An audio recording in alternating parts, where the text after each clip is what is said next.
Good morning বাংলার মানুষ। আজকে আমি চলে এসেছি আরো একটা ব্লগ নিয়ে। আজকে যাব কলেজে, আর কলেজে ছিল আজকে রেজিস্ট্রেশন। তার জন্য সকালবেলায় স্নান করে একদম রেডি হয়ে চলে এসেছি আমাদের ধুবুলিয়া স্টেশনে। ধুবুলিয়া স্টেশনে আসার পর কিছুক্ষণ ওয়েট করার পর ফাইনালি ট্রেন চলে আসে। আর সেই ট্রেনে সকালবেলায় সুন্দর ভিউ দেখতে দেখতে আর ট্রেনে ঝুলতে ঝুলতে আমি পৌঁছে যাই কলেজে। কমপ্লিট হয়ে গেছে, এবার বাস ধরবো, এখান থেকে যাবো পলাশি, তারপরে ধুবুলিয়ার জন্য ট্রেন ধরবো। बेटा एकदम मस्त। कहाँ आ गए हैं ना, हाँ, ये देखो सब।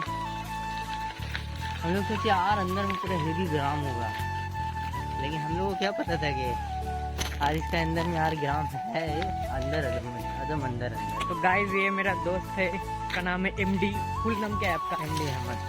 एमडी अहमद इसका नाम है। तो मैं आज आया था कॉलेज में, তো মানে আজকে আমি এসেছিলাম কলেজে। আর কলেজে আসার পর এই বন্ধুদের সাথে আমার দেখা হয়ে যায়। তো ওই আমাকে কলেজটা ঘোরাচ্ছে, ও এখানেই থাকে। ওর ঘর किधर है? आसनसोल है। আসানসোল সে নদিয়া ডিস্ট্রিক্ট का বেতাই में रहता है।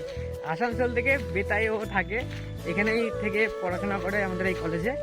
আর অনেকদিন পর আসলে ওর সাথে দেখা হলো। আর ও এখন ঘোরাচ্ছে আমাকে আশেপাশে জায়গাটা, কারণ ও এখানে থাকে আশেপাশে, ওর জায়গাটা খুব ভালো লাগে।